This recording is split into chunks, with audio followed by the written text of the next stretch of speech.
started. Hello, everyone. This is the VN Talks here. I'm Tala. I'm Cata. And I'm Marga. And I'm Denise. I love love that. No, Yes, honestly, she as is. you should. Yes, she is. It's the first host to ever do that. Literally, first wow. Guys, round of applause for Denise. Yeah. Like, Okay. I'm here, but The just first If you guys are wondering, to us as a host. if you guys are wondering who Denise is our very good friend and classmate and a really amazing person that we love. So we Yes. stand Denise on the VN Talks.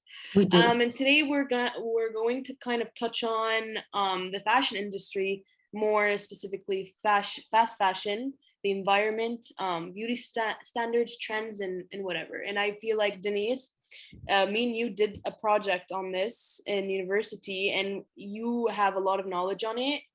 And so that's why we brought you here today. And yeah, you can start off the episode wherever you would like. Yeah, so I really just wanted to bring it up because there's so many aspects to the fashion industry that are just so unethical, as we all know. And we can talk forever about so many of these different aspects, like you said, environmental, the labor aspect, the effects that trends have on people's mental well-beings. And there's just so much that's encompassed within fashion, and I want to hear what you guys have to say about it in general.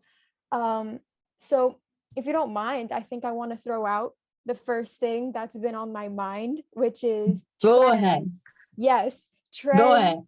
micro trends, and how fast things go out of style. And what is your take on that? What do you think about these trends? Is it cool that we have so many options, things are changing? What are the negatives? What do you think? I mean, there's so many negatives. You can go ahead, Pat. I can leave you the floor. I see you want it, so I'm gonna give it to you. But I feel like there's so many negatives. So Cata, give me your stance. I'll follow with mine because I see you eager to talk. Go ahead. Yeah, no, I was just gonna say, like, I think like trends are important because like they define, like, let's say historically they define what happens, let's say. But I think the issue right now is that we have a lot of micro trends. So like, let's say things that people were wearing at the beginning of this very summer, they're like out now. Like, you should not be wearing them. Like, people are like, oh my God, why are you wearing that?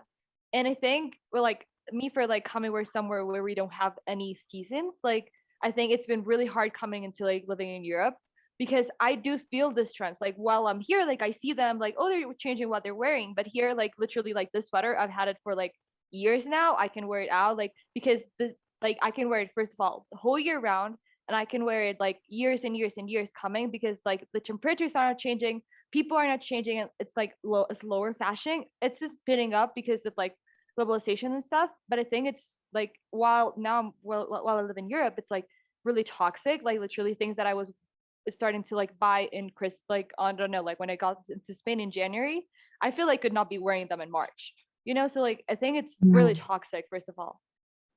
Mm-hmm. Yeah. I hadn't thought of like the seasons thing. Now that you're saying it, it does make a lot of sense, because I do like classify my clothing depending on the seasons and depending on what months I can wear it in or not. But yeah, I mean, that's definitely a negative. What I was thinking about is more like something that I feel has, for example, impacted me when I was little, coming from a background that is like in which I could like afford some things, but maybe not some of the things, in comparison to, for example, some of my classmates. Let's say I had classmates that could afford more things than me, and maybe at some point there's a trend I can afford and I might want to follow. I can buy whatever is trending if I like it, and I will wear it. But the problem with this micro trends that we were talking about is that, as you said, the next month maybe that thing will not be as cool anymore. And what happens when you're a teenager, when you live out of social approval, and that's a bit when you're a kid and you want to like fit in and you want to wear this because everyone is wearing it.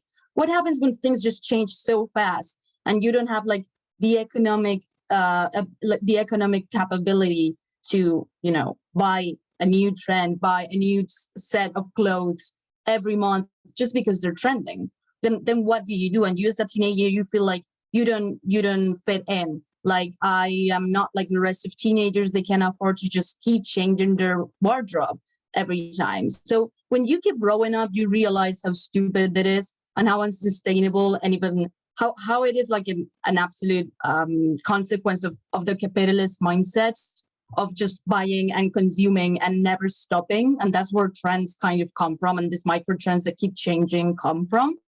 But when you're a teenager, especially, and you're like struggling to, or a little kid struggling to just, fit in and do the same things that others do, especially if you're the kind of person that is like really insecure and wants to fit in, wants to find things that you can compare and you can like find that make you equal to the rest. It's really difficult to just go through these trends. And at some point your parents are going to be like, girl, stop it. Like, you don't need another pair of shoes. And it's true. And you shouldn't just give your kids everything that they ask you for. Like, there have to be limits. And I'm glad I always had them in my family, even if it was because of them not being affordable. But of course, sometimes I did feel like, wow, some people can afford a lot more than I can. And that created in me kind of like an insecurity, and kind of it kind of changed my way of seeing things. And I think it was positive in a way, but it kind of made me feel different at other points of my life. Of course, that has changed with time, but I feel like it can have a really big impact socially, especially when you're like a little kid. What do you think about that? Well, Oh, Tala, you go first. no, you go first. You go first. Don't worry about it. You're the guest, Denise. Okay. Well, then you mentioned, Cata, that you were kind of adjusting to the seasons and the trends. And Marga, you were saying that, you have to come to terms with the fact that you're not capable of buying everything that's trendy. So how did you two come to terms with your situation and overcome it? How do you get out of that mindset, Cry. I mean, that's a good choice, Cata, but normally you just have to accept it too, right? Like, you can't change the weather, I can't change my financial situation. It's like, you have to do something else other than cry. Cata needs therapy, as we realized. I had therapy last week. I just want to say that. Yeah. Anyway. So did I.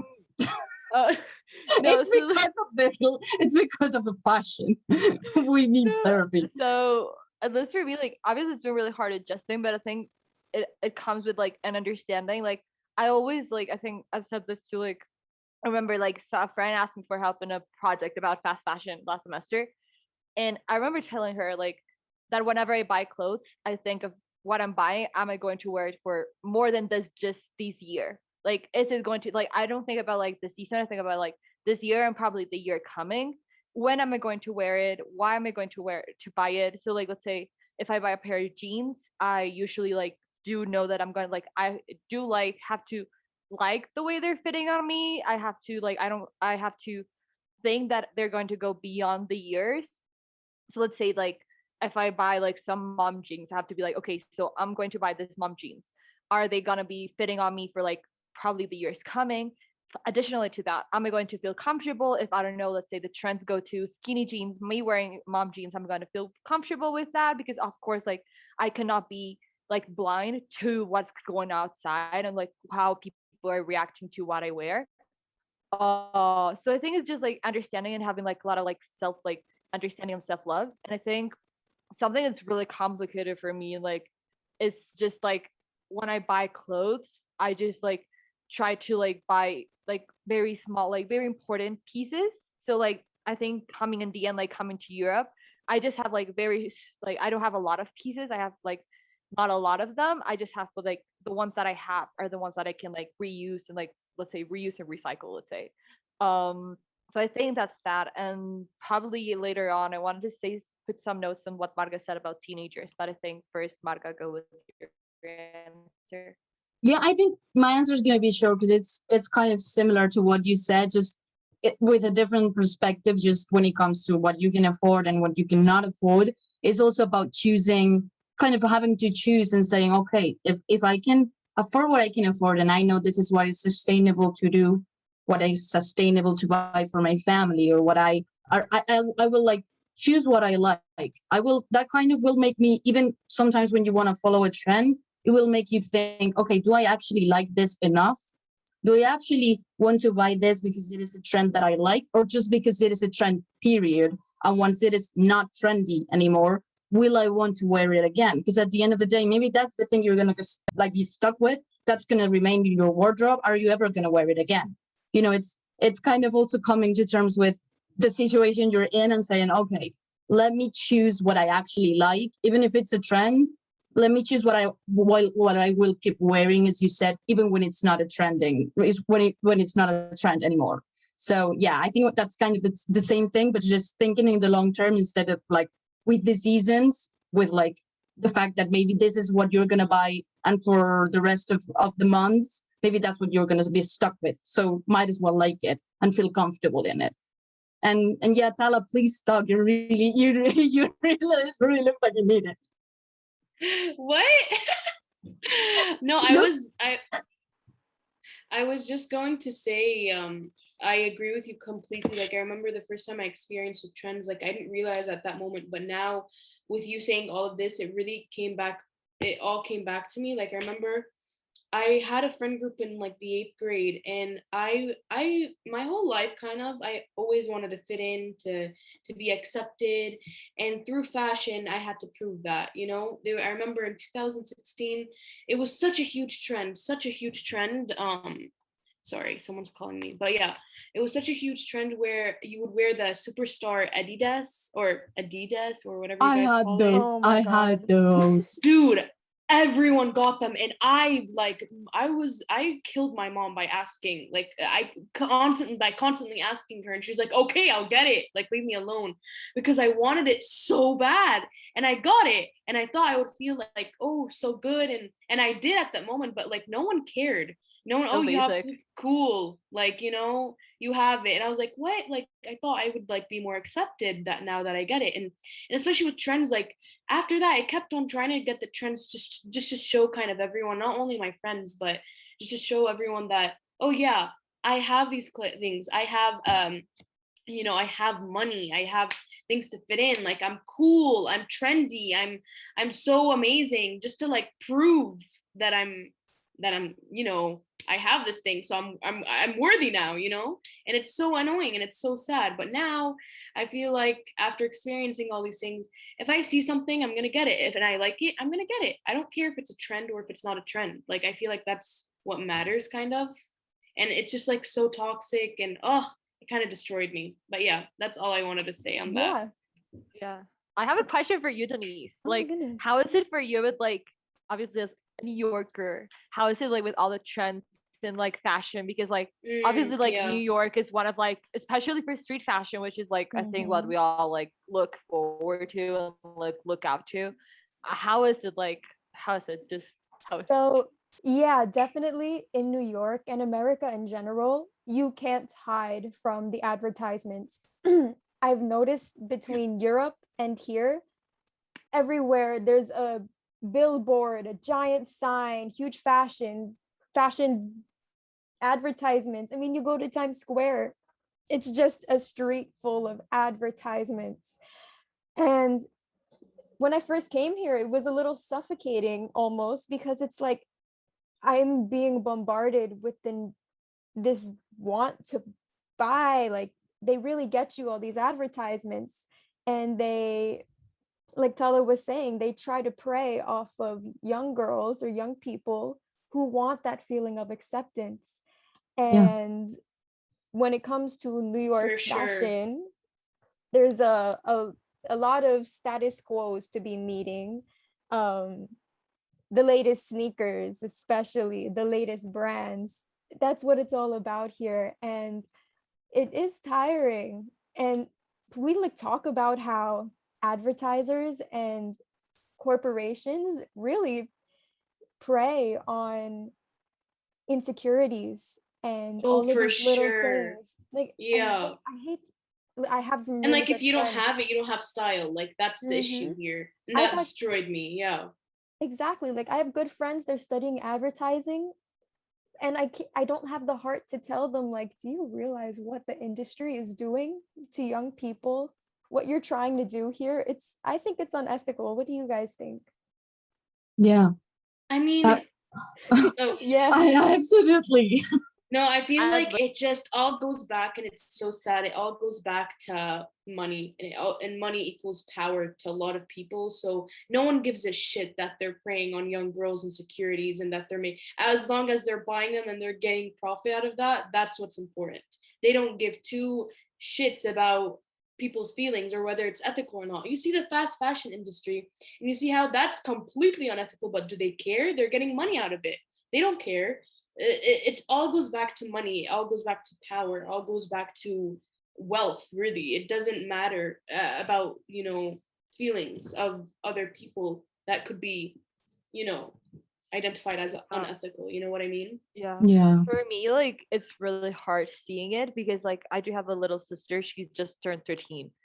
Also, this headphones are for her, and I forgot to say that for the last two episodes. If she needed a shout out, or no, she's not gonna like talk to me for the rest of my life. Anyways, so like it's really hard seeing it on her because like when I was 13, like I really didn't give a shit about what I was wearing. Like most of the time I was in school, and so like I like was wearing my uniform, my plaid skirt, and whatever.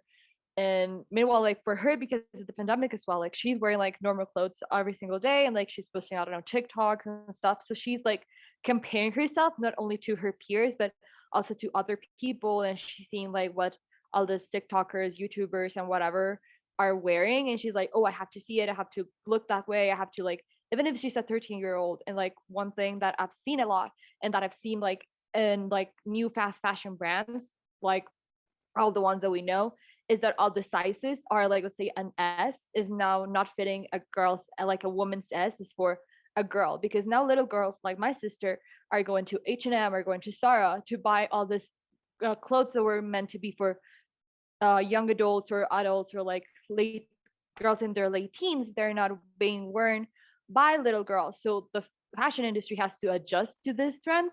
So I think it's really toxic because we're That just like makes so much taking them sense, away from though. like that weird preteen era. Yeah, we're Yeah, taking them it away from makes that That sense preteen make as weird Tala area. says, but because the it's Very creating sizes toxic. don't such fit a anymore.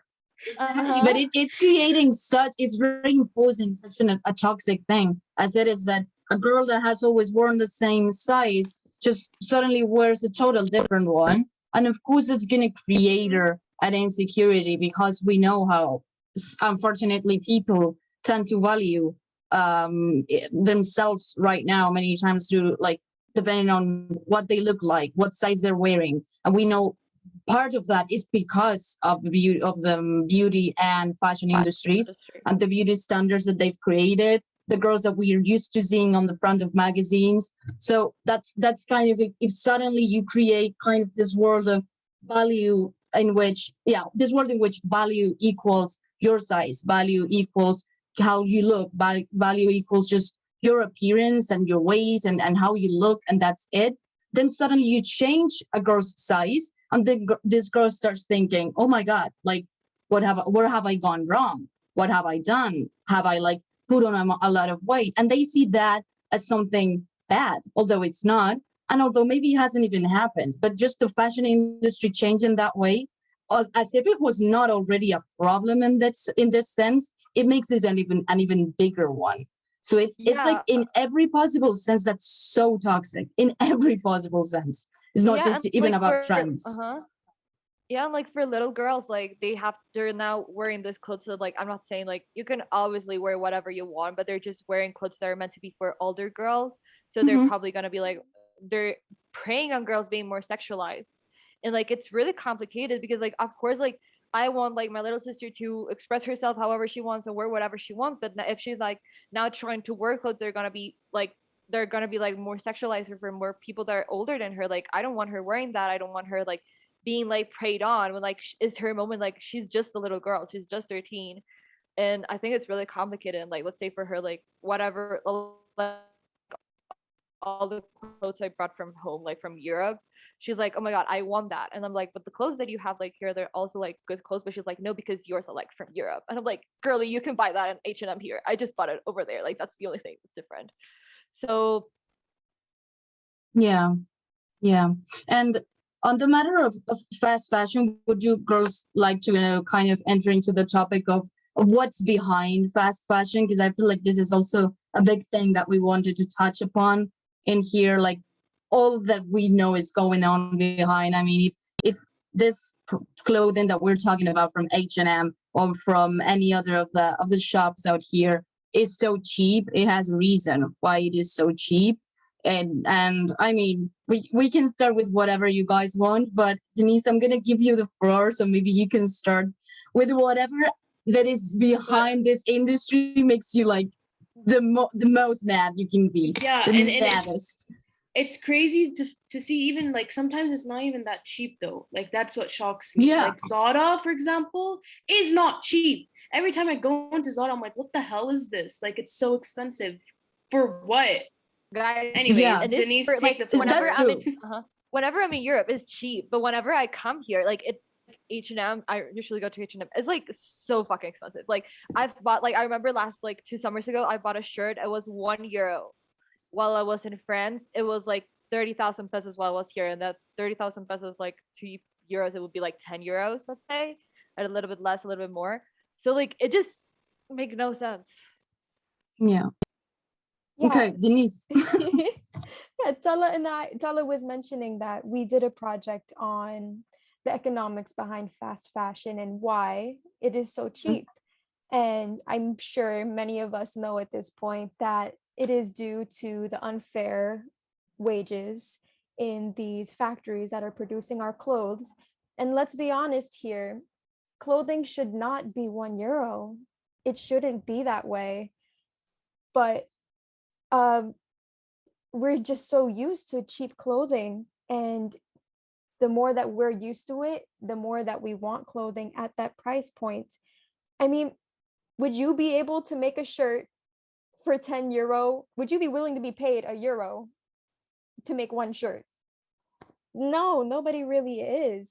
And still these companies are profiting off of that €1 shirt. How is that possible? These people are being paid minuscule amounts of money. They're barely surviving. Tala and I researched these sweatshops in Bangladesh, and women are making cents, literal cents a day. So perhaps, sorry, somebody is doing yard work outside. But there is no way that clothing cannot be this cheap. Do we have to disrupt this system, the fashion system? Can we even do that at this point? Can we change?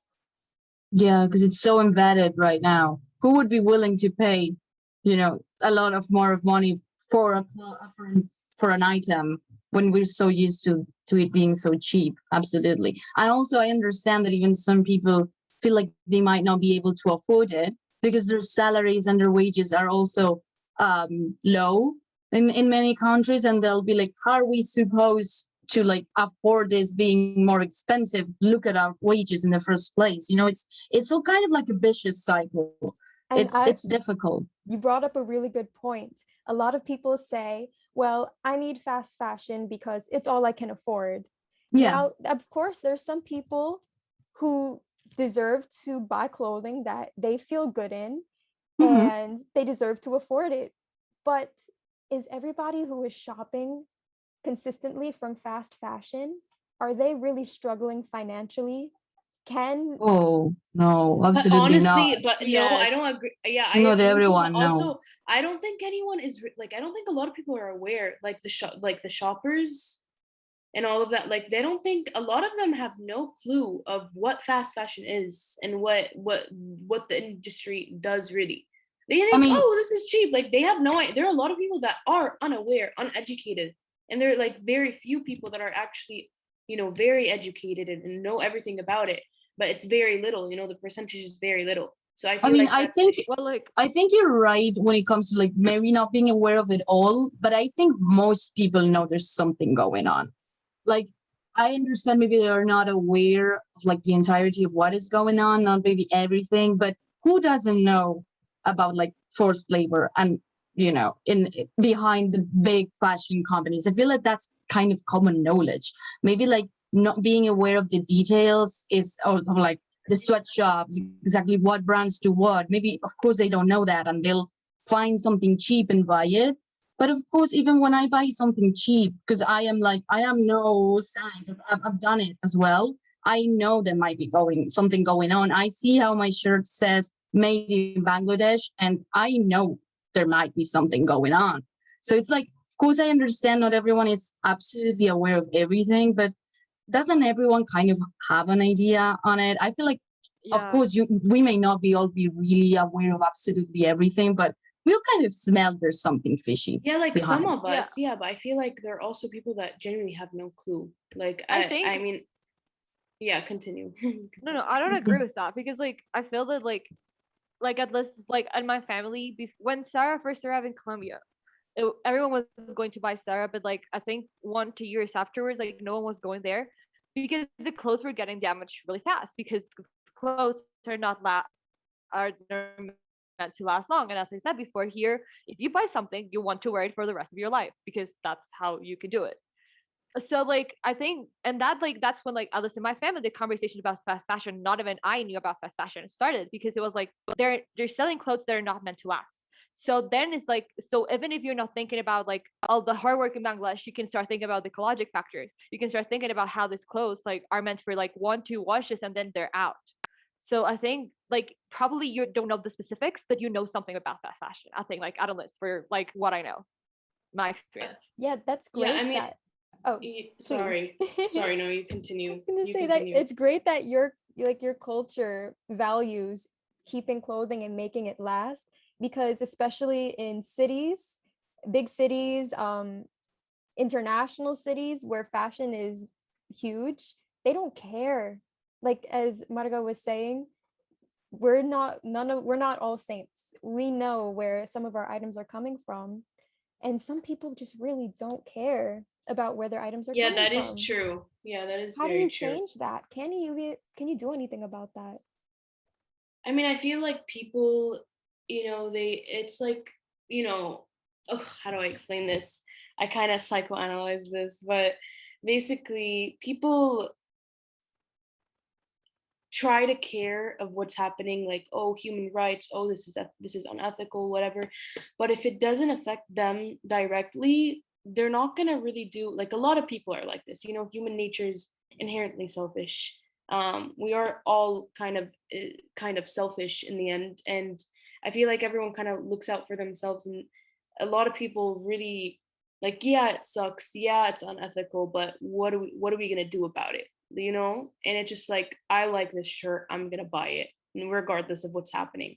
It just like, I feel like that's where the carelessness comes from, and why also it's not only from just fast fashion, anything that's like morally wrong, or human rights violations, or unethical or whatever. People, if it doesn't affect them, if they're not living through that pain and that suffer, and all that unmoral stuff, then they're not going to care about it. If you guys, do you guys understand what I'm saying? Yeah. Yeah, what do you guys think about that? Yeah, I think you're right. I mean, you don't really. I think that happens with everything, but especially when it comes to something that might be controversial, but then kind of like going into the dark side and kind of leaning onto that. Let's say, like, okay, I do agree that this is like something immoral, but at the end of the day, I want to pay cheap.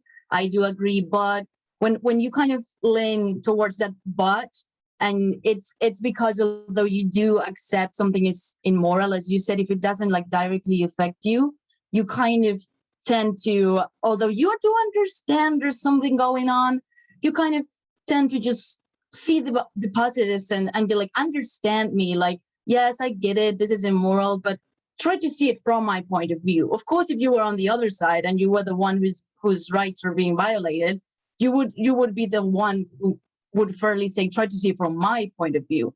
try to see what I'm suffering, which is actual suffering.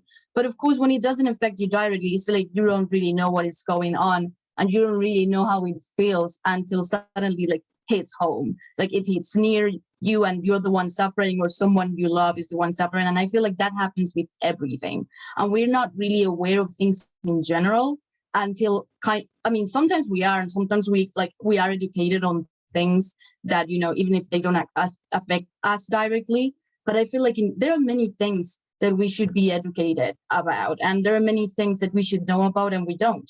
So it's kind of like sometimes until something big doesn't happen, we never look into things. Until something just suddenly hits home, we don't look into it. So it's like with mental health issues, you really don't start knowing how to help someone until suddenly you need to help someone yourself, or you're the one being affected yourself. I feel like that happens with everything. It kind of never hits you as near, and you're kind of not as committed until you suddenly realize how close it can be and that it can affect you as well. So of course you are not in a sweatshop, so you don't feel like it's that important. But imagine if it were you that you're there. Imagine if it was your family. You're not seeing from that point of view. You're just thinking, oh, but this shirt is so cheap. And it's like, yeah, girl, but you know who's producing that? Please. So it's absolutely true. It's not as easy to see if you're not there. But the fact that we have to wait until it suddenly hits home so we realize its importance is really sad, because none of us is going to end up in a sweatshop. If we don't get educated now, it will not be because one of our loved ones, for example, is going to be working in Bangladesh creating a t-shirt for cents an hour. So it's something we have to become aware right now, and it's not going to happen because we're going to see ourselves in the situation.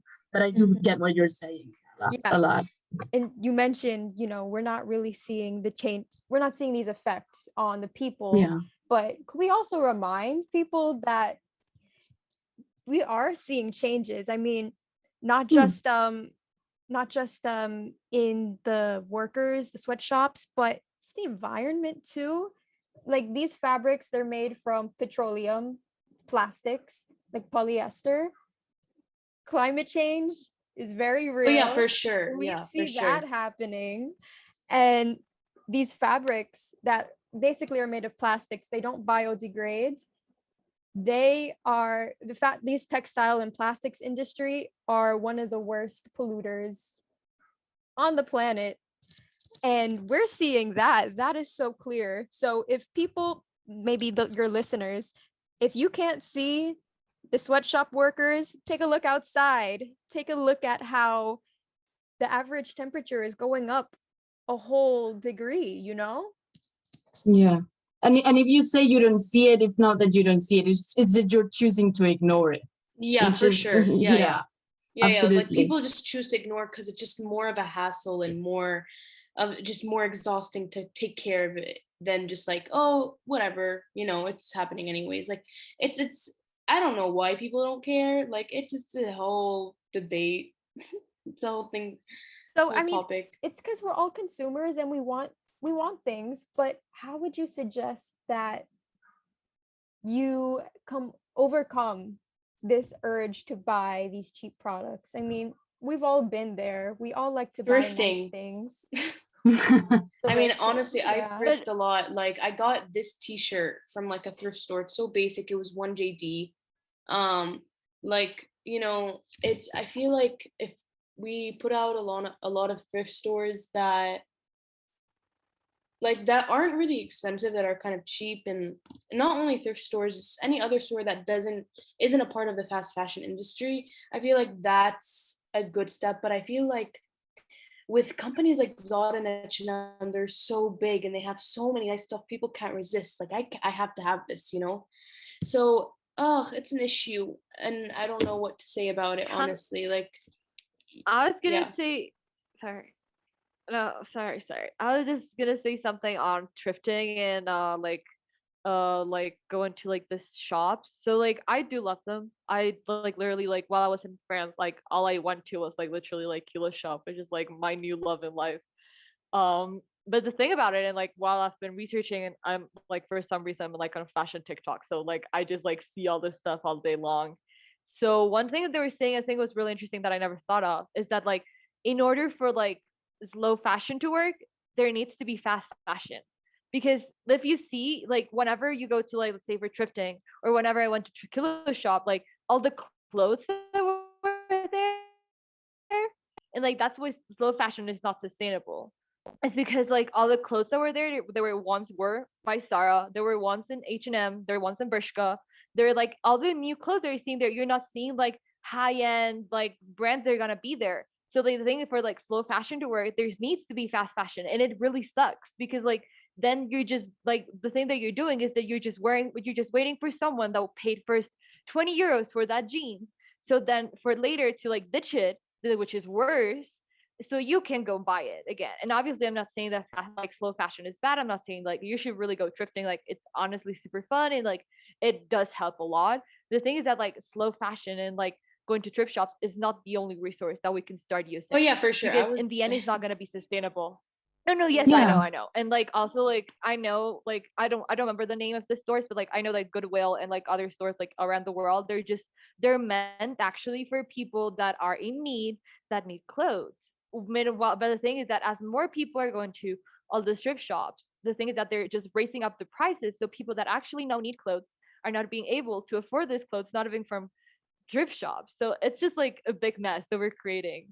So yeah, that was my I 2 mean, cents. but That's what I learned from TikTok. Thank you so much. it does make sense what you're saying. But I mean, I don't think the point is like suddenly making fast fashion disappear, you know, because that's, first of all, that's not realistic. But second of all, it's like not needed. It's just that I think it's about, of course, like of course, as Tala said, making, you know, thrifting and slow fashion a bigger thing is definitely help. But I don't think it's about suddenly like getting rid of fast fashion, but about how we can change the industry of fast fashion.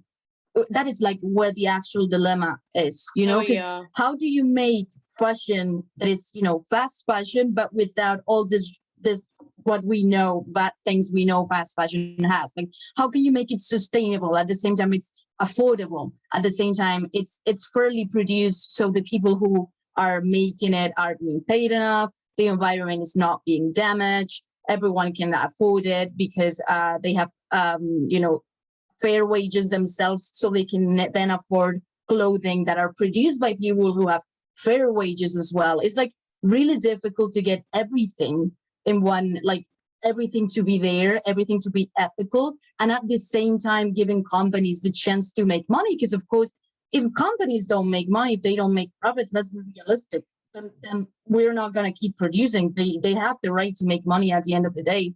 And if not, the production is not going to continue and the industry would die. Of course, profits come as well. So how can they make profit? At the same time, it's sustainable. At the same time, it's good for the environment and the workers. At the same time, we can all afford it. Like, how do you get it all into one? You know, that's the big dilemma, I think. It's as much as you want to make slow fashion bigger, fast fashion is still going to be there. How do you make it all, like, how do you make it all kind of be ethical and sustainable inside that industry? I think the dilemma is there. And I really don't know how to, like, because now I look at sustainable fashion and I look at it and it's many times it's really expensive. And I look into more cheap fashion, like cheaper fashion, and suddenly I find out it's all fast fashion and there's a terrible story behind the way it is being produced. Like, how can I find something that just, you know, has every of these factors being ethical? I think that's the dilemma there, and I don't really know how to find a solution to that. I think I think it needs to start with the consumers, because at the end of the day, these companies are catering to what the consumers want.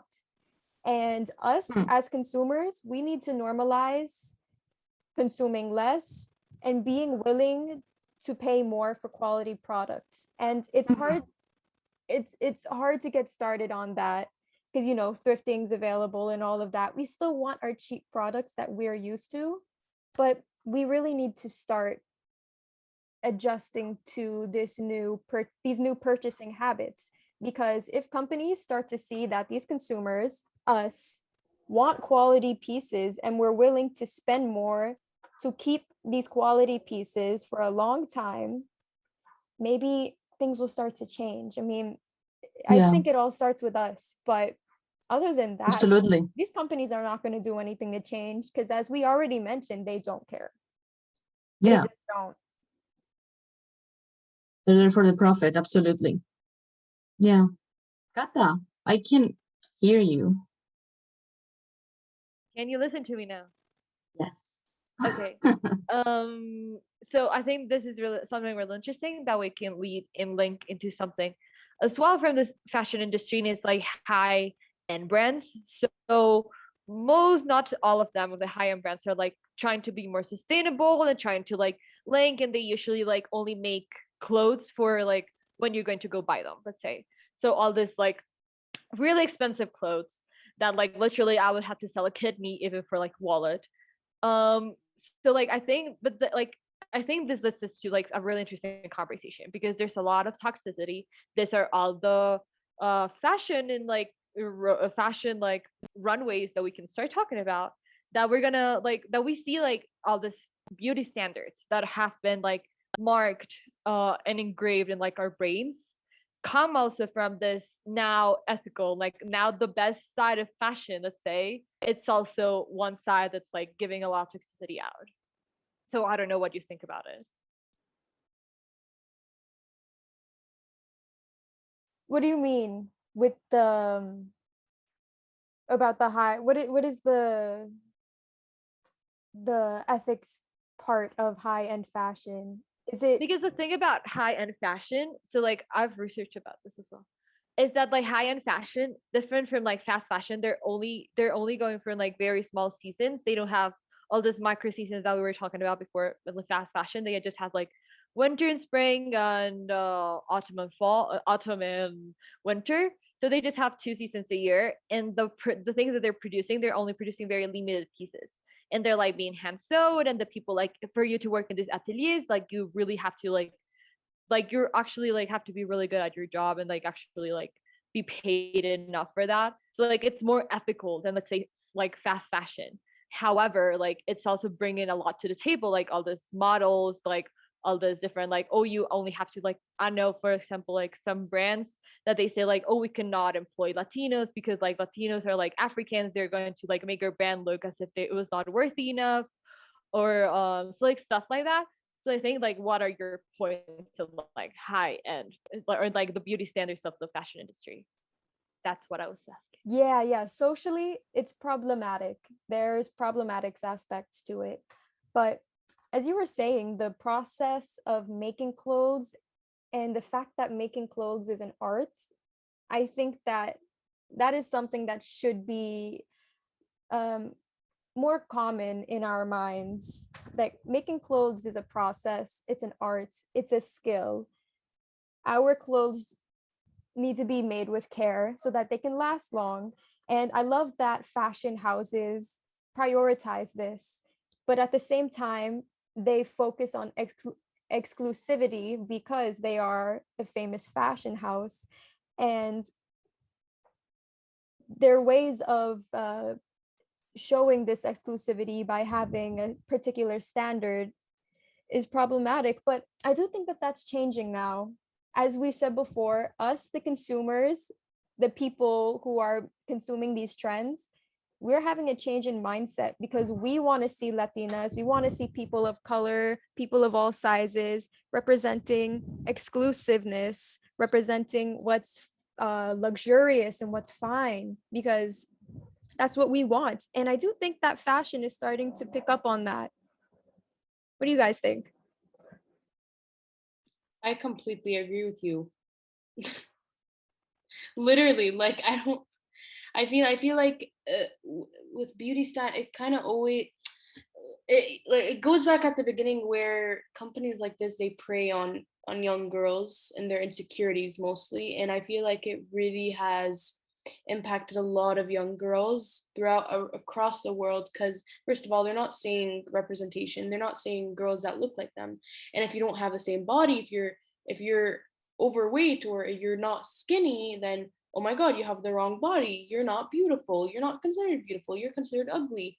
And people don't understand how that fucks with the brain, like with especially a young girl who's just trying to flourish in society, trying to fit in and be accepted. And the only way in her mind to be accepted by all of these standards is to be skinny, is to be white, is to be blah, blah, blah, blah, you know? And I feel like it goes, and this goes back more to just like society and what society thinks of women, which is a byproduct of misogyny. These companies know what they're doing, and they're doing it to gain money. Like their product isn't going to look good on a oversized girl, in their opinion. And why is that? Because oversized is ugly to them. And who created this concept, oversized is ugly? Society. Where we only see women as an object by their bodies, of what makes them beautiful, if you know what I mean. So it's just like a whole cycle that is completely toxic, completely just mentally draining, and can really truly damage a lot of young girls, like on all aspects. It doesn't matter what. So yeah, that's what I have to say. And speaking of terrible cycles, I don't want to, this is going to come full circle again in not a very good way, but we were talking about, I mean, as of now, we were kind of praising companies, fashion companies that promote different body types. But now, are these companies who produce clothing, plus size clothing that looks good on all different bodies, are they perpetuating this capitalist system where you want to buy more because now there's clothes that fit you and look good on you, and you're going to want to buy all of it? Now, are they preying on women who are bigger sized? Oh my God. That is, wow. That's, oh Yeah, no. on top of that's that, so difficult. Literally. like, yeah, we can add something to that. We Do can it. add to what Denise said. Like, Yes. we can add that, like, some of the fashion, like some of the, like, the industry that has been like supporting the most, the over, like, girls that are like probably like bigger, are usually like fast fashion brands, which is like the worst part of all of this. Like, you don't see like high-end brands like having like more like bigger girls. If you see it, like, that's going to be the motto of their company. It's not going to be like clothes for everyone. No, it's just going to be clothes for the subwomen. So it's just like, and yeah, it's yeah, like, we're just screwed. Let's say, I swear to God, it just feels like a propaganda at this moment. Like this is they do this on purpose to make young girls like, oh, I don't look beautiful, this won't fit me if I'm oversized, so I'm just gonna like lose weight. And a lot of them lose weight in a very unhealthy way, you know, in a very damaging way, I will say this. But guys, let's just go save the world. I think the moral of the story is that we should just make our clothes, never spend any money. Let's just live in the forest. Yeah, literally. Let's go back to the beginning. We're fucked up. Let's go find back. a cave, go hang out there, pick some fruits. But yeah, meet you at the cave today.